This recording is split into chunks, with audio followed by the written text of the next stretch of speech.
Today I will talk about marketing of services. This is part of my series of lectures on marketing management. Service marketing is a set of processes for identifying or creating, for communications, and for delivering value to customers in the form of usually intangible economic activity. Characteristics of services, as we have seen in my previous lecture, include intangibility, inseparability, heterogeneity, perishability, ownership. Hence, because of intangibility, sampling is difficult. Hence, it is difficult to judge the quality and relatively difficult to promote. And today, I will discuss how to promote services. Inseparability. Service require presence of manpower. So, geographically limited market is there and it may need direct marketing.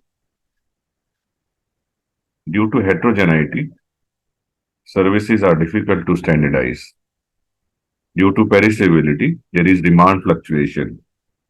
And today I will discuss how to manage demand in case of service marketing, as we cannot store services. So important factors in service sector include capacity management. This is important because there is demand fluctuation. We can either manage demand or we can manage the capacity. We need to understand the demand. Demand usually have a long-term trend and seasonal fluctuation apart from random noise. Demand management in service sector include location of market segment with different demand pattern, developing innovative products for off seasons. We can use differential pricing or surge pricing. We can shape the demand through customer education and lobbying. We can make use of reservation systems. So these are certain demand management processes or options in case of service marketing. And Q analysis is equally important in service marketing and maybe more important in service marketing as compared to production industry.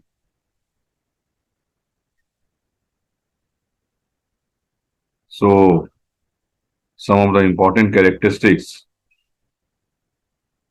in service marketing, for example, in promotion, we should focus on benefits, we should use branding, and we should stress on associated services like easy payment options, etc. We should increase the tangibility. We should carefully select and train our manpower. We should reduce the role of women by automation. And as we have seen in my previous slide, demand fluctuation require demand management and price adjustments. For risk relievers or customers who are risk averse, we can adopt these strategies. We can maintain high price because price in customer's mind is a marker of quality. So we can maintain high price. We can make use of limited sales trial. We can standardize product and delivery. And we should focus on relationship marketing or direct marketing. In service marketing, we have expanded marketing mix. In production industry, we have seen that there are 4 P's.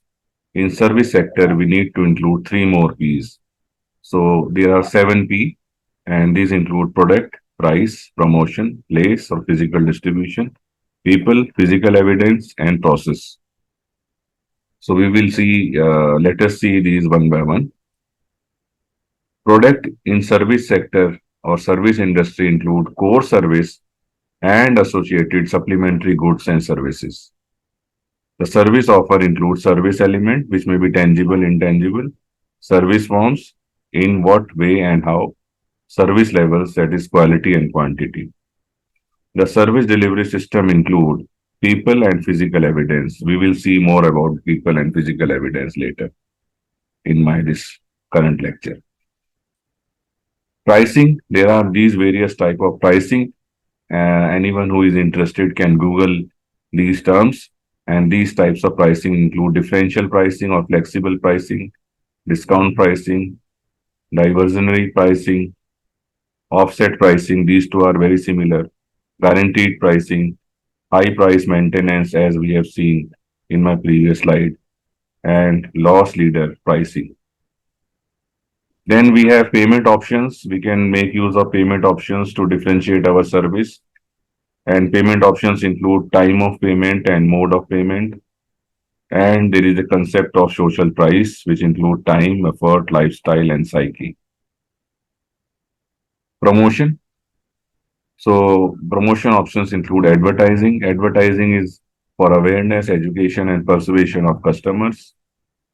Guidelines for service industry include use of simple and clear messages, emphasis on benefits of service, promise only what can be delivered, built on word of mouth communication by using testimony of actual customers in advertisement, provide tangible clues to service by using well-known personalities or objects to help customer identify the service. The second promotion mix is personal selling, and we should actually use actual professionals rather than salesmen for personal selling. Public relations, we should get involved with the community. Sales promotion, in sales promotion, we need to give incentives to sales force, trade partners, and customers. We can make use of referral programs in service industry, and we should have excellent customer relationship management, and we can make use of digital marketing in both production industry and service industry. Distribution, this include location of the service and whether to sell directly to the customer or through intermediaries, and how to provide the service in most cost effective manner. These include rental or leasing, franchising, and service integration of various services. Then about people, important distinction of service personnel include higher or low contact, which is defined on the basis of percentage of total time the customer has to spend in the system compared with the relative time it takes to service him. We can divide service personnel into those who are visible and those who are not visible. And as we have seen in my previous slides, we should focus on recruitment and training, because people or manpower is actually the face in front of customers. Then physical evidence. Physical evidence include peripheral evidence and essential evidence. Peripheral evidence are possessed by a client but are not independent of core service, whereas essential evidence include ambience, layout, which are not possessed by a client. Process. The process of delivery function can be compared with that of operations management in manufacturing unit. So process of delivery function is same as operations management. Process of delivery function is in service industry and operations management in production industry. The three kinds of delivery processes include line operations, job shop operations, and intermittent operations. And there is a concept of service blueprint. We can make a blueprint of our service so that we can understand and manage processes better. So this is all for today. Thank you very much.